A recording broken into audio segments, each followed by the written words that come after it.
Halo semuanya, saya Nathan Maruriasi. Saya dari kelompok 17, saya akan menjelaskan tentang proses penyelesaian perkara perdata di pengadilan negeri. Di sini saya tidak sendiri, saya akan menjelaskan materi bersama teman saya, Renza Bagas dan Latifa Ramadhani. Dimulai dengan pembukaan persidangan, hakim akan menyatakan atau sidang dinyatakan dibuka dan terbuka untuk umum. Kemudian para pihak baik penggugat maupun tergugat akan dipersilakan masuk ke ruang persidangan. Kemudian para pihak diperiksa identitasnya, penggugat dan tergugat, kemudian juga kuasa hukumnya. Demikian pula surat izin praktik dari advokat atau kuasa hukum tersebut. Kemudian sebelum masuk ke proses gugat menggugat akan masuk ke proses mediasi. Mediasi adalah suatu proses yang dipersilahkan dan bersifat wajib oleh hakim kepada para pihak untuk melakukan mediasi terlebih dahulu. Mediasi adalah suatu cara untuk menyelesaikan perkara tanpa proses persidangan, dalam artian tanpa proses gugat-menggugat terlebih dahulu.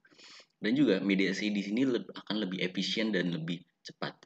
Kenapa? Karena akan tidak melalui proses menggugat dan pembuktian yang lebih lama. Setelah itu juga mediasi adalah suatu cara untuk mencegah terjadinya penumpukan perkara di pengadilan karena akan selesai dengan lebih cepat. Untuk dasar hukumnya sendiri, kita bisa melihat dari Perma RI nomor 1 tahun 2008, di mana dalam Perma tersebut diwajibkan pada pengadilan perdata, diwajibkan terlebih dahulu untuk melakukan mediasi. Para pihak diberikan pilihan untuk menggunakan mediator baik dari dalam maupun dari luar pengadilan negeri. Kemudian ada hasil atau dampak dari mediasi atau tahapan setelah mediasi lebih tepatnya. Yang pertama, apabila perdamaian berhasil, maka akan dibuat akta perdamaian dengan judul demi keadilan berdasarkan ketuhanan yang Maha Esa. Apabila tidak tercapai kedamaian, maka akan pembacaan surat gugat oleh penggugat atau kuasanya. Kemudian masuk ke proses penggugat-menggugat, di mana penggugat membacakan gugatan atau tuntutannya, kemudian tergugat akan mengajukan eksepsi, bukan mengajukan, menyatakan eksepsi atau bantahan, dan juga bisa menggugat balik atau disebut dengan gugatan rekovensi. Kemudian ada rekovensi. Rekovensi sendiri di sini ada penggugat rekovensi dan tergugat rekovensi, di mana penggugat rekovensi adalah seorang tergugat yang menggugat balik penggugat, dan tergugat rekovensi adalah penggugat yang digugat balik oleh tergugat. Kemudian ada replik yang berupa jawaban dari penggugat terhadap eksepsi atau bantahan yang diberikan oleh tergugat.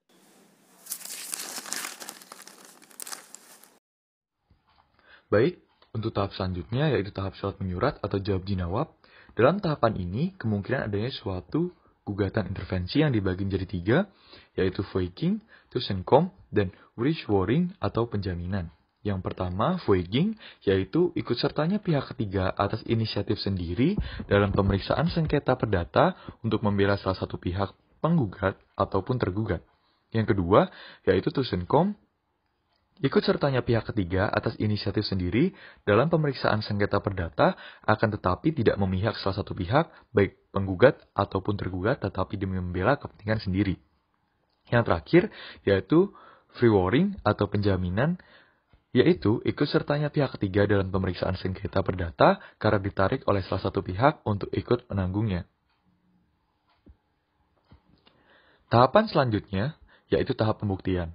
Tahap pembuktian merupakan tahap yang menentukan apakah dalil penggugat ataupun bantahan tergugat yang akan terbukti berasal dari alat-alat bukti yang diajukan para pihak. Alat-alat bukti yang dapat diajukan oleh para pihak di persidangan yang disebutkan di dalam pasal 164 HIR yang dibagi menjadi 5, yaitu surat, saksi, pengakuan, sumpah, dan persangkaan. Tahap selanjutnya yaitu tahap kesimpulan. Dalam tahap kesimpulan ini dibagi menjadi 2, yaitu bagi majelis hakim yang akan memutus perkara dan bagi kuasa hukum para pihak. Bagi majelis hakim yang akan memutus perkara, kesimpulan sangat membantu dalam merumuskan pertimbangan hukumnya. Majelis hakim akan menilai analisis hukum kesimpulan yang dibuat oleh kuasa hukum dari para pihak dan akan dijadikan sebagai bahan pertimbangan dalam suatu putusan apabila analisis tersebut cukup rasional dan beralasan hukum. Yang selanjutnya, bagi kuasa hukum para pihak. Pengajuan kesimpulan diperlukan untuk menganalisis dalil, gugatan, atau jawaban dari pembuktian yang didapatkan selama persidangan.